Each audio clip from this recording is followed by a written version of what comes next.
Toby. Toby Wong. Toby Wong.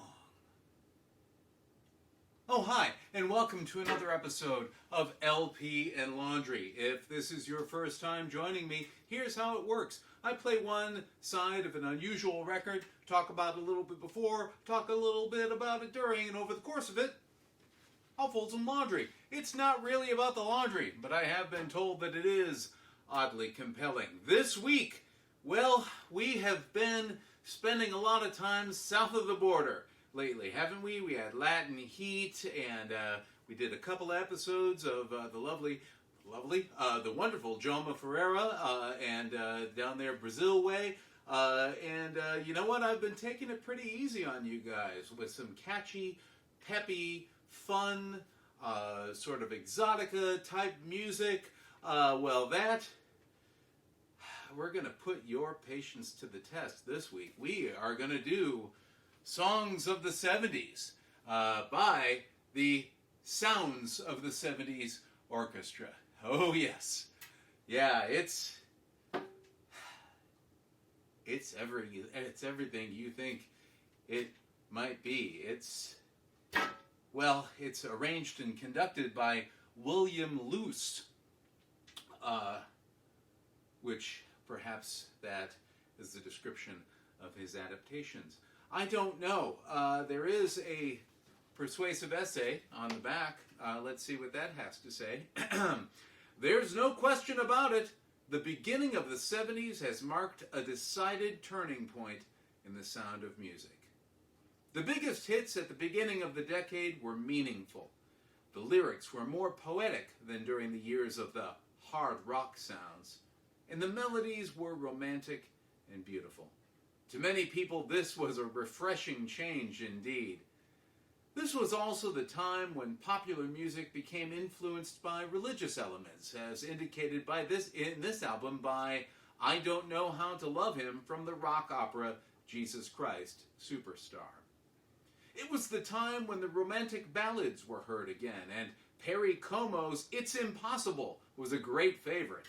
Movie audiences everywhere stood in long lines to see Love Story and made its love theme one of the great hits of the year.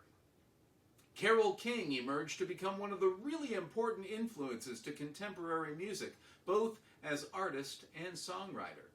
Two of her finest hit songs are heard in this album, It's Too Late and You've Got a Friend.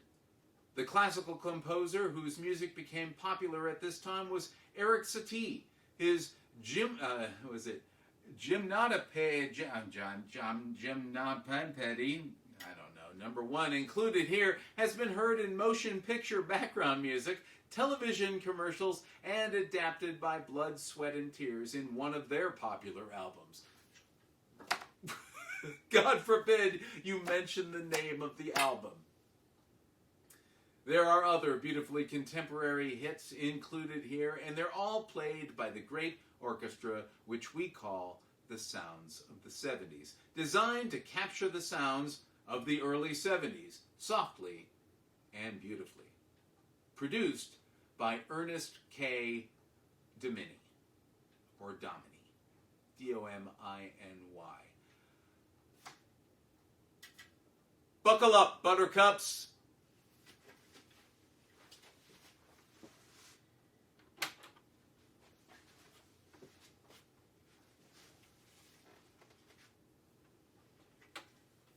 First up is I Don't Know How to Love Him from the rock opera.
just love the dripping irony of and unfounded optimism of the first paragraph of just this whole persuasive essay about how, yes, the hard rock era is over.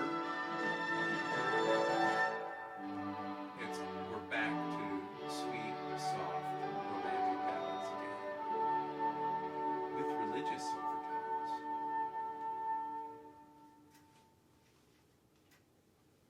Oh, next up, For All We Know, which I don't actually know.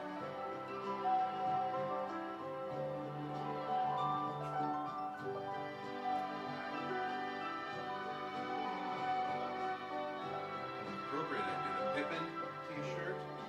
There's a Hamilton t-shirt.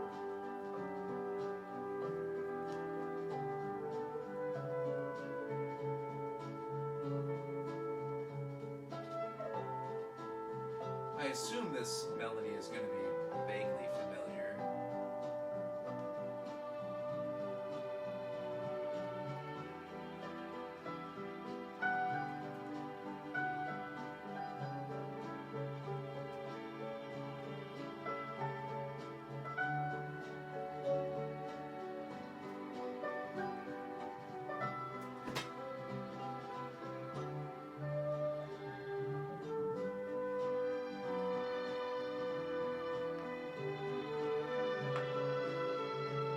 Now, a bit of context for younger folks.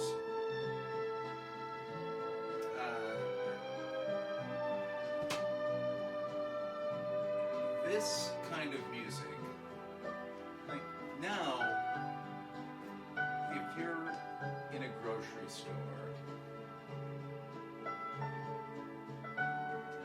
you're probably hearing, I don't know, some satellite service actually playing the Doobie Brothers or Chicago, maybe a few contemporary things that are on the lighter side of things, depending on the shop that you're in. If you're in the dentist's office, you're probably hearing, again, you're maybe listening to a radio station, whatever your light station is.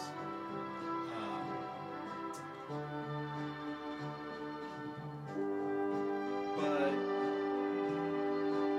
in the 70s,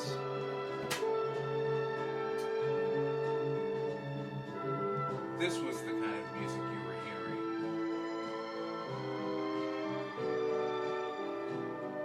Maybe.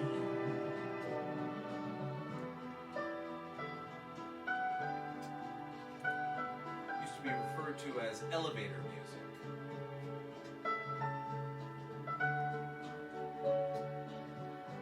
Which is interesting.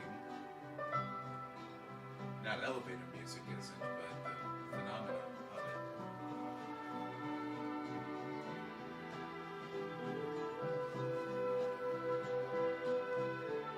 I can't think of a time when I've heard music in an elevator.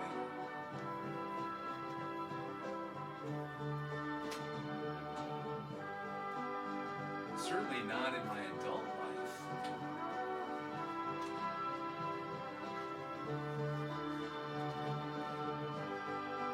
Now, I grew up in La Crosse, Wisconsin.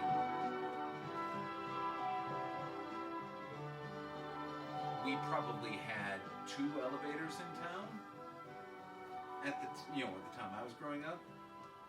Maybe that's not a huge exaggeration. Next one will be a familiar song. As a matter of fact, I'll let it start. See if you can recognize it yourself.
Next up, one less bell to answer.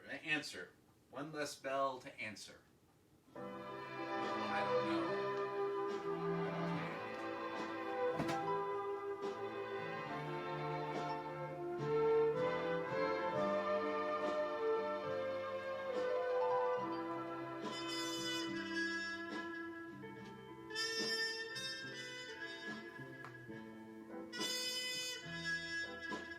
It was a dark night. Sorry, I'm doing Guy Noir.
Last one, Rose Garden. That's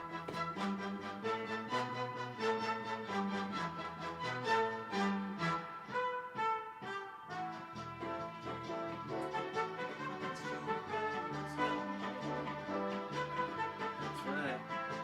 I always thought the name of the song was I Never Promised You, Rose Garden. Maybe it is.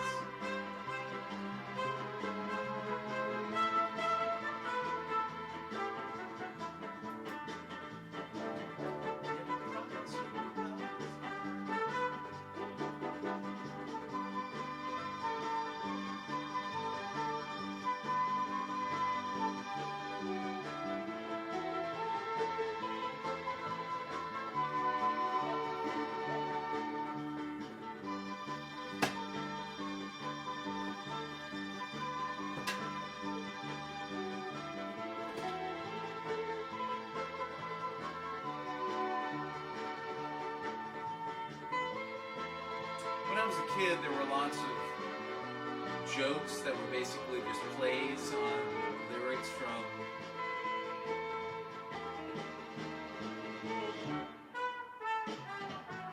popular songs of the day. And there was one based on this. I don't remember all of it, so this will not register, but basically it involved, I think, a kid, perhaps little Johnny, picking his nose, and it was, I'm picking you a nose garden, or something like that. Yeah. That was humor in the 70s. Or maybe just humor for kids.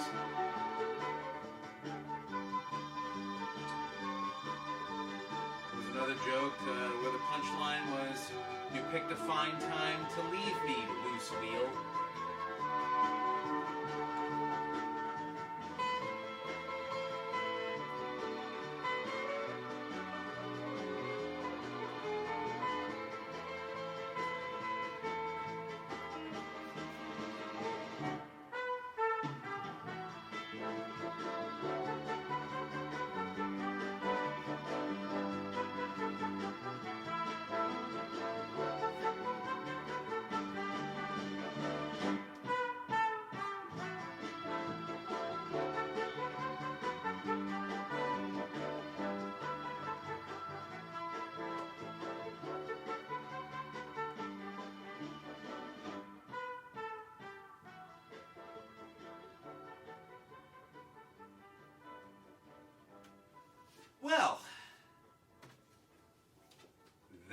Happened.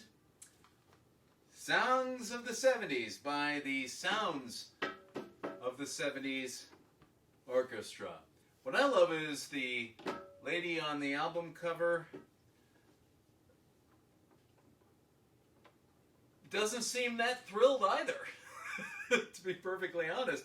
But you know, every once in a while, I've been spoiling us with some genuinely entertaining records, and not just oh my God, people used to listen to this records. So it seemed like it was time for that. As bad as Ashley Tappan live at Piccadilly Garden or whatever that was? No, not as bad as that. There was electric guitar or something. Maybe it reminded you of a song from your youth in the most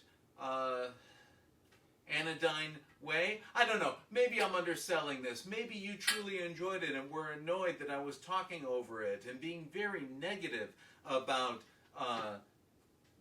the Sounds of the 70s Orchestra and what Ernest K. Domini did to them.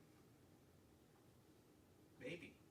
Hey, that's it for this week. If you enjoy LP and Laundry, please feel free to like, share, subscribe, and whatnot. Check out some of the other episodes, I beg you.